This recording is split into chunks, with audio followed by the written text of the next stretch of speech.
Before we begin, I want to ask you a simple question. When was the last time you did something purely because it made you happy? Not because your family needed you, not because your job depended on you, not because someone else was counting on you, just because it brought a smile to your own face. If you're over 60, chances are you've spent decades putting other people first. You worked long hours to provide for your family. You made sacrifices so your children could have more opportunities. You worried about bills, responsibilities, and doing what you believed was the right thing, even when it meant setting your own dreams aside. And if that's your story, you should know something. You have earned the right to make this chapter of life different. Many people believe a happier retirement comes from having more money, more possessions, or more plans. But after talking with countless older adults over the years, one lesson keeps appearing again and again. The people who seem happiest aren't necessarily the ones who have accumulated the most. They're the ones who have learned what to let go of. Sometimes the greatest improvement in your life doesn't come from adding another habit or buying something new. It comes from releasing the worries, expectations, and routines that no longer help you become the person you want to be today. In this video, we'll explore 9 things you should stop doing after 60. If you want to enjoy a retirement that feels lighter, healthier, and far more fulfilling. Some of these may surprise you. Others may challenge beliefs you've carried for most of your life. But each one has the potential to give you something far more valuable than money: greater peace of mind, stronger relationships, and the freedom to enjoy the years you've worked so hard to reach. And be sure to stay with us until the very end, because the 9th habit is often the hardest to recognize. Yet once people finally let it go, many say they begin looking at every single day in a completely different way. Number 1. Stop saving out of fear. For most of your life, saving money was one of the smartest decisions you could make. You probably learned early that unexpected expenses could appear at any moment. A broken car, a medical bill, a child who needed help with college, or a home repair that couldn't wait. Putting money aside wasn't just a financial habit. It was a way of protecting the people you loved. That mindset likely helped you build the life you have today. But after the age of 60, there comes a point when it's worth asking yourself a different question. Are you still saving because it's wise, or because you're afraid? There's an important difference. I once met a retired engineer named Michael. He had spent more than 40 years planning carefully for the future. He tracked every expense, invested consistently, and avoided unnecessary purchases. By the time he retired, he had accumulated more than enough to support a comfortable lifestyle for the rest of his life.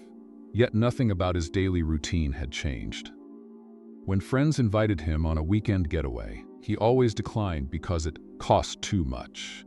When his daughter suggested taking the entire family on a vacation together, he insisted they stay home instead. Even replacing an old recliner that caused him back pain felt like an expense he couldn't justify. One afternoon, his grandson asked him a question that caught him completely off guard. "Grandpa, why did you save all that money if you're never going to enjoy any of it?" Children often ask the simplest questions, but sometimes those are the hardest to answer.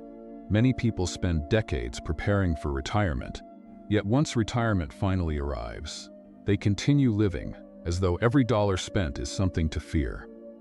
They keep waiting for a future emergency, forgetting that the future they spent so many years preparing for has already arrived. Of course, being careful with money is still important. No one is suggesting reckless spending or ignoring your financial responsibilities. But money was never meant to become a source of constant anxiety. Its purpose is to give you choices, to create security, to allow you to visit people you love, experience places you've always wanted to see, enjoy small comforts that make everyday life brighter, and say yes to moments that become treasured memories. If your essential needs are covered and you've planned responsibly, perhaps the greatest gift you can give yourself isn't a larger bank balance. It's permission. Permission to enjoy the life you've worked so hard to build. Because real wealth isn't measured only by what remains in your account. It's also measured by the moments your savings allow you to experience, while you still have the health and time to enjoy them. Number 2. Stop spending on things that don't bring you joy. Learning to spend without fear is only half of the journey. The other half is learning what is truly worth spending on. Because living well after 60 isn't about spending more money. It's about spending with greater intention. Many of us develop habits that continue long after we've forgotten why they began. We renew subscriptions we rarely use. We buy things simply because they're on sale. We feel obligated to purchase expensive gifts or keep replacing perfectly good belongings just because everyone else seems to be doing the same. Over time, these purchases become automatic. Yet if someone asked you a year from now where that money went, would you honestly remember? I remember talking with a retired nurse named Evelyn. Every month, she treated herself to another shopping trip. She filled closets with sweaters she hardly wore, kitchen gadgets that stayed in their boxes, and decorations that were packed away after only a few weeks. One afternoon, while sorting through her home, she realized she couldn't remember why she had bought most of those things. But there was one expense she remembered in remarkable detail. A few years earlier, she had decided, almost on a whim, to take a train across the country, to spend 4 days with her older sister. They cooked family recipes together, looked through old photo albums, laughed over stories from childhood, and stayed up talking far later than either of them had planned. After her sister passed away the following spring, Evelyn often said she had forgotten the price of the train ticket, but she never forgot those 4 days. That is the difference between buying things and investing in moments. Objects eventually become ordinary.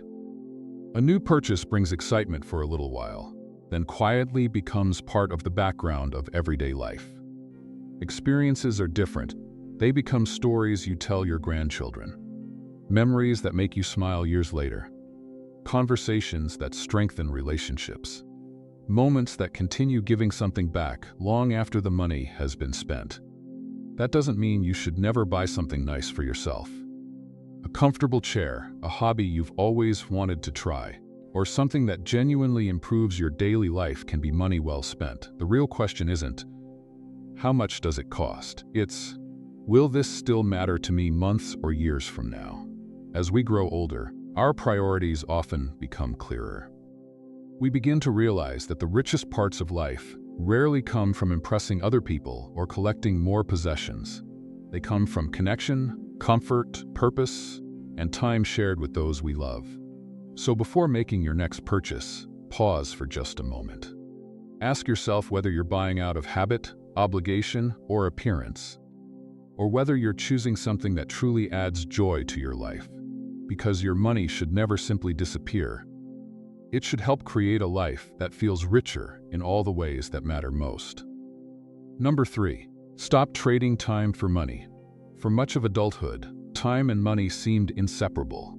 You showed up early, stayed late, accepted extra responsibilities, and worked through tired days because every hour had a purpose. Time became the price you paid to build a secure future for yourself and the people you loved. There was nothing wrong with that. In fact, those years of dedication are often the reason you can enjoy greater freedom today. But after 60, something quietly changes. Money can still be earned, but time becomes far more difficult to replace. Every season, every birthday, every family gathering carries a little more meaning because you begin to understand that these moments are limited. I once knew a high school principal named Robert who loved his work. After turning 65, friends constantly asked when he planned to retire. His answer was always the same: the day I feel I'm no longer making a difference. For several more years, he continued mentoring young teachers and encouraging students. He wasn't working because he feared retirement. He was working because each day still gave him a sense of purpose. Then one summer, he made a different decision. He realized he wanted to spend more mornings fishing with his brother, more afternoons helping his granddaughter learn to read, and more evenings sitting on the porch with his wife instead of answering emails. So he retired without hesitation. He wasn't walking away from work. He was walking toward the life he wanted. That is an important distinction. There is nothing wrong with continuing to work if it keeps your mind active, brings you joy, or allows you to contribute in meaningful ways. But if you keep working only because you're afraid of slowing down, afraid of losing your identity, or afraid that doing less somehow means becoming less valuable, it may be time to ask yourself an honest question. Who are you trying to prove something to? Your worth has never been measured by the number of hours on your schedule. After decades of responsibility, perhaps this stage of life is inviting you to invest your time differently. Spend it on conversations that linger long after dinner is over. Spend it learning a skill you've always postponed. Spend it with the people whose presence makes ordinary days feel extraordinary. Because the greatest return on your time is no longer found in another paycheck.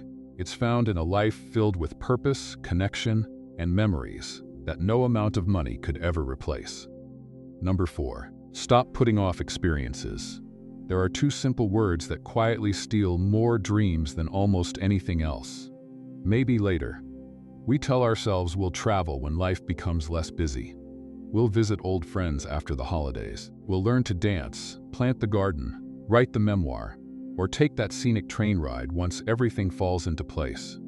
At first, those delays seem harmless. A few months become a few years, and before we realize it, the opportunities we imagined begin slipping farther into the distance. I remember meeting a retired couple, Linda and James, who had talked for nearly 15 years about visiting America's national parks. They collected travel brochures, watched documentaries, and marked destinations on a map hanging in their kitchen. Every spring they would say, "We'll go next year." There was always a reason to wait. The house needed repairs. One of the grandchildren was graduating. They wanted to save a little more money. They hoped the timing would be better. Then James experienced a minor heart problem that required a short stay in the hospital. Thankfully, he recovered well. But while sitting beside his bed, Linda realized something she had never allowed herself to admit. The perfect time they had been waiting for might never arrive. Just a few months later, they packed their bags and started the journey they had postponed for so long. When they returned, they didn't spend much time talking about the famous landmarks. Instead, they remembered sharing coffee while watching the sunrise over a quiet lake, laughing after getting lost on a hiking trail, and discovering that some of life's happiest moments happen when you finally stop waiting. That is the quiet danger of the word someday. It sounds hopeful, but too often it becomes another way of saying not now. Many of us keep postponing meaningful experiences because we believe we need more money, more free time, or the perfect set of circumstances. Yet life rarely becomes perfectly organized. There will always be another responsibility, another expense, another reason to delay. If you've been waiting to reconnect with someone you miss, explore a place you've always wanted to see, or begin something that excites you. Ask yourself one simple question. If not now, then when? You don't have to cross an ocean or spend a fortune to start living more fully. Sometimes the most meaningful adventure begins with one small decision made today, because memories cannot be created yesterday, and tomorrow is never guaranteed. But today is still in your hands. Number 5. Stop neglecting your health. As we grow older, it's easy to become focused on one question. How many years do I have left? But there is another question that may matter even more. How many of those years will be healthy enough to enjoy? After all, a long life means very little if it's filled with constant pain, limited mobility, or the inability to do the things that once brought you happiness. Think about it this way. If someone offered you 2 different futures, which would you choose? One where you had $20 million but struggled to walk around the block, depended on others for everyday tasks, and felt exhausted most of the time. Or one where your savings were much smaller, yet you woke up each morning with enough strength to take a walk, visit friends, travel comfortably, and enjoy time with the people you love. Most of us wouldn't hesitate. We would choose health every single time, and yet, many people unknowingly spend decades protecting their money while overlooking the very thing that allows them to enjoy it. They carefully monitor investments, compare interest rates, and worry about future expenses, but postpone annual checkups, avoid regular exercise, or ignore small health concerns, hoping they'll simply disappear on their own. The encouraging news is that staying healthier doesn't usually require dramatic changes. You don't have to spend hours at the gym or completely transform your lifestyle overnight. In fact, some of the most meaningful improvements come from small habits that seem almost too simple to matter. Taking a daily walk around your neighborhood, choosing a balanced meal instead of fast food a few more times each week, or spending 15 minutes doing light stretching and strength exercises can gradually improve your balance, maintain muscle, protect your joints, and increase your energy. These choices may not seem remarkable today, but over the course of months and years, they can make an extraordinary difference. They help you stay independent longer, recover more easily from illness, and continue doing the everyday activities that give life meaning. Being able to carry your own groceries, climb the stairs without fear, play with your grandchildren, or enjoy a vacation without constantly worrying about your body. These are freedoms that are often taken for granted until they begin to disappear. Growing older is inevitable, but losing your quality of life isn't something you should simply accept without a fight. Every healthy choice you make today is an investment in the person you'll be tomorrow. It isn't about looking younger or chasing perfection. It's about giving yourself the best chance to keep saying yes to the experiences that make life worth living. Because, in the end, your health is not separate from your retirement. It is the foundation that supports every trip you take, every memory you create, and every precious moment you still have ahead of you. Number 6. Stop worrying about what other people think. From the time we are young, we're taught to meet expectations. We try to be responsible children, supportive spouses, dependable coworkers, and caring parents. We learn to say yes, even when we're tired. We stay quiet to avoid conflict. We make decisions based on what others might approve of, often without realizing how much of ourselves we're setting aside. For many people, that pattern continues for decades. Then one day, after retirement, something unexpected happens. The schedule becomes quieter, the responsibilities begin to fade, and a question slowly rises to the surface. What do I actually want? I once met a woman named Carol, who had always admired watercolor paintings. Whenever she visited an art gallery, she would stand for long periods, studying the colors and imagining what it might be like to paint something of her own. Yet every time someone suggested taking an art class, she laughed it off. "I'm too old to start now," she would say. "Besides, people will probably think I'm ridiculous." One afternoon, a close friend finally convinced her to attend a beginner's class. Carol was nervous the entire drive there, certain everyone else would be more talented. Instead, she found a room filled with people who were simply happy to learn. Some had never picked up a paintbrush before. Others were in their 70s and 80s, trying something completely new. Months later, Carol told me she wasn't proud because she had become a great artist. She was proud because she had finally stopped asking for permission to enjoy her own life. You begin to realize that not everyone will understand your choices, and that's perfectly all right. You don't need universal approval to wear brighter colors, start a new hobby, travel somewhere you've always dreamed about, or politely decline invitations that leave you feeling exhausted instead of fulfilled. One of the most frequently quoted reflections from people nearing the end of life comes from hospice nurse Bronnie Ware. She wrote that the regret she heard more than any other was this: "I wish I'd had the courage to live a life true to myself, not the life others expected of me." Those words stay with people because they reveal a simple truth. The opinions of others often fade far more quickly than the regret of ignoring your own heart. After 60, perhaps one of the greatest gifts you can give yourself is the freedom to stop performing and start living honestly. Be kind, be respectful, but don't spend your remaining years trying to fit into someone else's idea of who you should be. The people who truly care about you won't love you less for being yourself.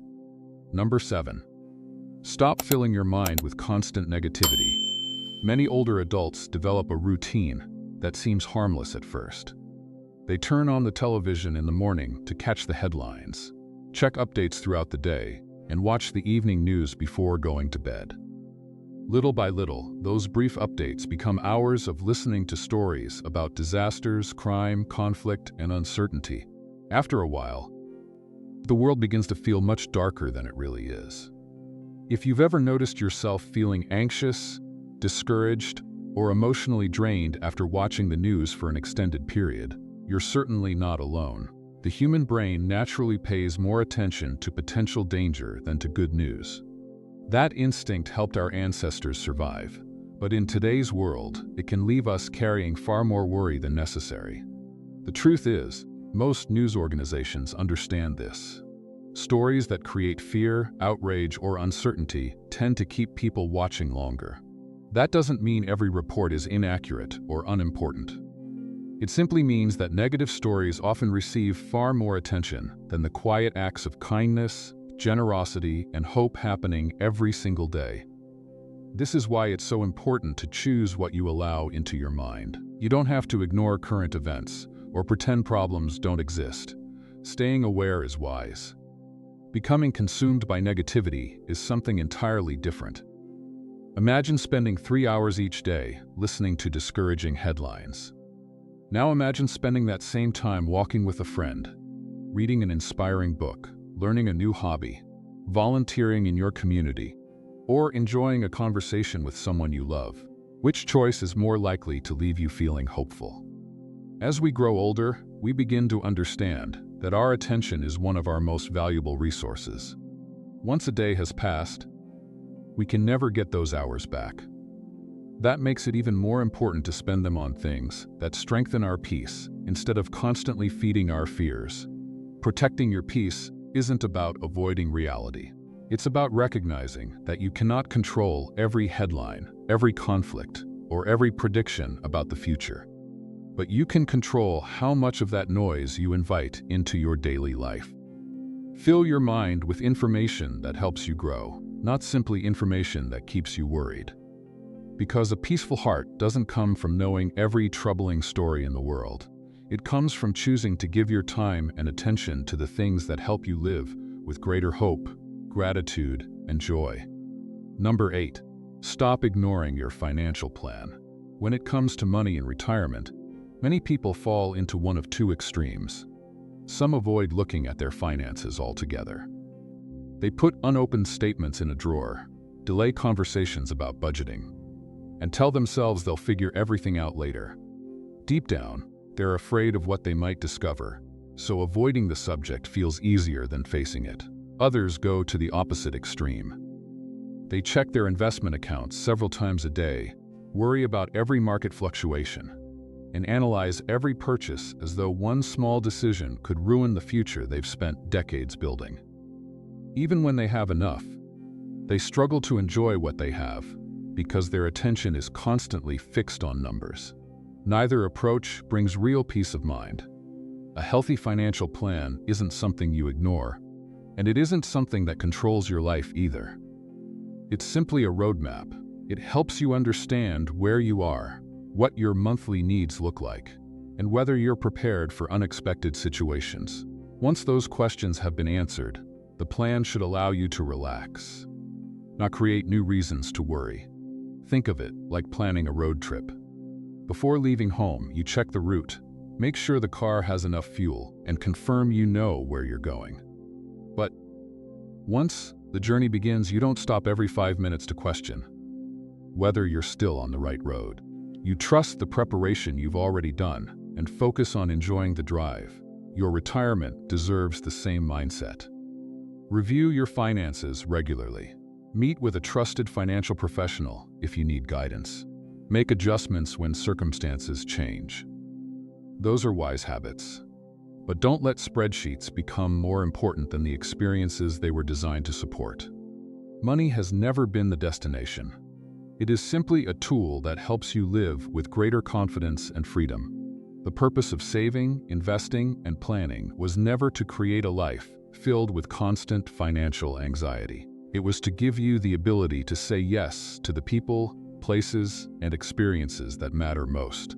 So know your numbers, but don't let your numbers define your happiness.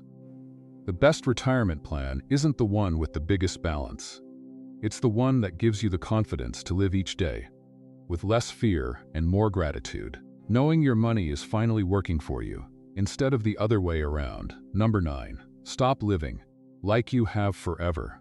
Life is precious because it is limited. We all know this in our minds. We've attended funerals, said goodbye to people we loved, and watched the years pass more quickly than we ever imagined. Yet, despite knowing that time is finite, many of us continue living, as though there will always be another opportunity, another season, another right moment. We postpone the phone call we've been meaning to make. We delay the trip we've always wanted to take. We put off forgiving someone, expressing our gratitude, or beginning the dream we've quietly carried for years. Somehow, tomorrow always feels guaranteed, but what if it isn't? Imagine, just for a moment, that someone told you this coming year would be your last. How would you spend it? Who would you call before the day was over? Is there someone you would finally forgive? Or someone you would ask to forgive you? What dream would no longer feel too risky? What would suddenly become far less important? For most people, the answers appear almost immediately, and that's what makes those questions so powerful. They reveal what truly matters, while exposing how much of our time is often spent worrying about things that won't matter at all in the end. The sad reality is that many people don't begin living differently until a serious illness, an unexpected accident, or the loss of someone they love forces them to see life from a new perspective. But wisdom doesn't have to arrive through heartbreak. You don't have to wait for a crisis to remind you that today is a gift. If there's a place you've always wanted to visit, start planning it. If there's a friendship that deserves another chance, reach out. If there's a hobby, a goal, or a simple joy you've been postponing, take the first small step today instead of promising yourself one day. None of us can control how many years remain. What we can control is how fully we choose to live the day that is already in front of us. Because life isn't measured only by the number of birthdays we celebrate. It's measured by the conversations we have, the kindness we share, the memories we create, and the love we choose to express while we still can. The greatest mistake isn't growing older. It's reaching the end of life with too many unwritten chapters, too many unspoken words, and too many dreams that never had the chance to begin. So don't wait for life to remind you that time is valuable. Honor it now, because today is not just another ordinary day. As we come to the end of today's video, I want to leave you with one final thought. Growing older doesn't mean your best days are behind you. In many ways, they may just be beginning. Perhaps the greatest change you can make after 60 isn't adding more to your life. It's letting go of the fears, habits, and expectations that have quietly been weighing you down for years. You don't have to change everything overnight. You don't have to be perfect. Just choose one thing from today's video. One habit, one fear, or one old belief, and leave it behind. Small decisions, repeated over time, have the power to create extraordinary lives. Now I'd love to hear from you. Which of these things are you ready to let go of first? Share your answer in the comments below. Your story may encourage someone else who needs to hear it today. If you found value in this video, please take a moment to like it, subscribe to the channel, and share it with someone you care about. You never know who might need this reminder that life doesn't become less meaningful with age. It often becomes more meaningful than ever before. Thank you for spending your time with us today. Until next time, take good care of yourself, treasure the people you love, and remember this: it's never too late to stop merely growing older and start living more fully than ever before.